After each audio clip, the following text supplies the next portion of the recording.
Cerita ini dibuka ketika semua pertempuran terhenti karena tekanan dari Xiaoyan sehingga menyebabkan jiwa para Douzun elit bergetar. Xiaoyan lalu mendarat di tempat Yao Lao dan menatap wajah Yao Lao yang berlumuran darah, lalu mengangkat Yao Lao dan menempatkannya di peron batu untuk dirawat oleh para tetua pavilion bintang jatuh. Yao Lao lalu memberitahu Xiaoyan bahwa Cailin dan yang lainnya juga terluka. Xiaoyan menggunakan kendalinya untuk menarik Cailin, dokter peri kecil dan Qinglin ke sisinya, lalu memberikan pil obat kepada dokter peri kecil. Dokter peri kecil kemudian memberitahu Xiaoyan bahwa sebab mereka terluka itu dilakukan oleh Tianzun ketiga. Cailin lalu memperingatkan Xiaoyan untuk berhati-hati karena aliansi sungai mendalam memiliki 3 ban. Sheng dan Yao Lao juga sedang terluka parah. Xiaoyan hanya menyuruh Cailin untuk beristirahat dan tidak perlu khawatir tentang hal lain. Xiaoyan lalu meminta para tetua pavilion bintang jatuh untuk merawat para korban dan tidak ikut bertarung. Para tetua pavilion bintang jatuh pun mematuhi dengan hormat arahan yang diberikan Xiaoyan. Xiaoyan lalu menoleh di mana Guyu, iblis tua Tianming dan Tianzun ketiga dari aula jiwa telah berkumpul. Ketiganya lalu menyadari kekuatan Xiaoyan yang berada di ranah Dousheng, bintang 1 yang memiliki celah besar dengan ban Sheng seperti mereka. Xiaoyan lalu menyapa mereka dengan mengatakan bahwa pavilion bintang jatuh adalah tempat yang bagus untuk mengubur mereka semua. Sehingga Guyu mengancam akan memanggil bala bantuan dari klan Hun yang justru mendorong Xiaoyan untuk mengunci ruang di sekitar mereka untuk mencegah mereka melarikan diri atau meminta bantuan. Guyu lalu menyadari ia telah membuat kesalahan sehingga ia meminta iblis tua Tianming untuk bekerja sama dengan Guyu, memberitahu Tianming bahwa meskipun Xiaoyan seorang Dousheng, mungkin kekuatannya masih belum stabil. Meskipun marah pada Guyu, iblis tua Tianming pun setuju dengan Guyu melancarkan serangan telapak darah langit yang mendalam. Sementara Tianzun ketiga melancarkan serangan kunci surga 10.000-an jiwa ke arah Xiaoyan, sehingga ketiga serangan itu berubah menjadi 3 naga ganas yang meraung ke arah Xiaoyan. Xiaoyan justru membalas serangan mereka dengan 4 jenis api surgawi, dengan Xiaoyan menamai teknik tersebut reinkarnasi Buddha marah, lalu bertabrakan dengan serangan energi gabungan dari Guyu, iblis tua, Tianming, dan Tianzun ketiga sehingga membuat 3 serangan energi raksasa mereka terpecah hingga membuat 3 iblis tua tersebut sangat terkejut. Sementara Yao Lao yang melihat teknik baru, Xiaoyan menyadari bahwa Xiaoyan telah menciptakan keterampilan baru menggunakan api surgawi tersebut adalah kehancuran sejati yang akan memusnahkan jiwa. Merasa kalah, Guyu berbalik dan melarikan diri menuju pintu keluar alam bintang, diikuti oleh iblis tua Tianming dan Tianzun ketiga serta para ahli aliansi sungai mendalam lainnya. Tidak ingin mereka kabur, Xiaoyan lalu melemparkan lempengan hitam raksasa memancarkan pilar cahaya hitam yang mengejar kelompok dari aliansi sungai mendalam sehingga membuat para anggota dari aliansi sungai mendalam yang tersedot ke dalam pilar tersebut mulai hancur. Karena cahaya hitam itu memusnahkan segalanya, Xiaoyan lalu menggenggam tangannya sehingga ruang yang berada di sekitarnya membentuk dinding penjara yang mengunci Guyu, Tianming, Tianzun ketiga, dan para anggota aliansi sungai mendalam lainnya. Dalam waktu singkat, semua ahli aliansi sungai mendalam lainnya di dalam pilar cahaya telah hancur, bahkan jiwa mereka dimusnahkan. Iblis tua Tianming yang ketakutan menawarkan untuk menjadikan sekte langit mendalam sebagai faksi bawahan pavilion bintang jatuh. Xiaoyan menolak dengan mengatakan bahwa aliansi sungai mendalam akan ia lenyapkan. Setelah ditolak, Tianming membunuh diri dengan ia meledakkan tubuhnya untuk menghancurkan ruang yang terkunci. Sementara Guyu dan Tianzun ketiga memanfaatkan kekuatan ledakan tersebut untuk melarikan diri. Xiaoyan mengubah segel tangannya lalu menyedot seluruh badai energi yang tercipta dari ledakan Tianming. Akan tetapi sisa jiwa Tianming melesat keluar menuju seorang murid pavilion bintang jatuh sehingga membuat Xiaoyan membekukan ruang di sekitarnya dan menjatuhkan pilar cahaya hitam ke atasnya sehingga membuat jiwa iblis tua Tianming hancur. Seketika, Guyu dan Tianzun ketiga melesat keluar memanfaatkan kekuatan ledakan Tianming. Xiaoyan muncul di depan mereka dan melemparkan 2 tinju hingga menyebabkan kedua ban Sheng tersebut tidak bisa bergerak. Guyu meraih Tianzun ketiga dan mendorongnya ke depan sebagai perisai menggunakan dorongan itu untuk menarik dirinya sehingga membuat tubuh Tianzun ketiga menjadi abu dalam sekejap, tepat ketika tangan Xiaoyan menyerang Guyu. Saat itu ruang di sampingnya terdistorsi dan muncul lengan dari seorang Dousheng klan Hun.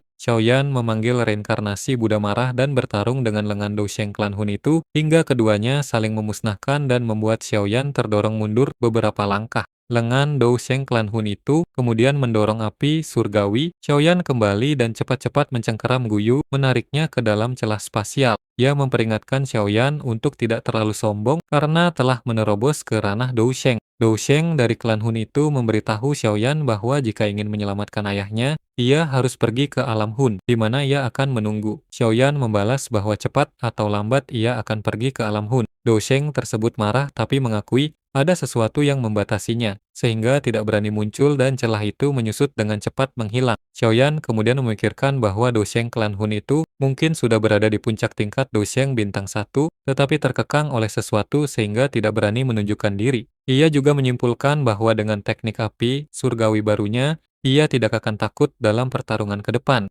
Namun, ia menyadari klan Hun tidak akan lagi mengabaikannya dan pasti akan mengirimkan ahli sejati berikutnya. Setelah itu, Xiaoyan memerintahkan semua tetua paviliun bintang jatuh untuk kembali memulihkan diri dan melanjutkan aktivitas seperti biasa. Berkat pil obat yang diberikan Xiaoyan sebelumnya, Yao Lao, Cailin, dan yang lainnya sudah mulai pulih. Yao Lao merasa bahagia dan mengakui bahwa Xiaoyan kini telah melampauinya. Setelah mendengar tentang pembentukan aliansi sungai mendalam, Yao Lao menyatakan bahwa iblis tua Tianming sudah terbunuh sehingga aliansi bukan ancaman besar lagi. Namun mereka harus membalas dendam, dan Yao Lao berjanji akan memimpin secara pribadi untuk menghancurkan semua faksi yang bergabung dengan aliansi tersebut. Xiaoyan menyetujui rencana itu, namun ia mengusulkan strategi berbeda. Meski aliansi sungai mendalam sudah menjadi ancaman yang tidak signifikan, mereka masih belum cukup kuat melawan aula jiwa. Oleh karena itu, Xiaoyan menyarankan untuk meniru sekte langit mendalam dengan membentuk aliansi yang benar-benar besar sebagai persiapan menghadapi ancaman yang lebih dahsyat.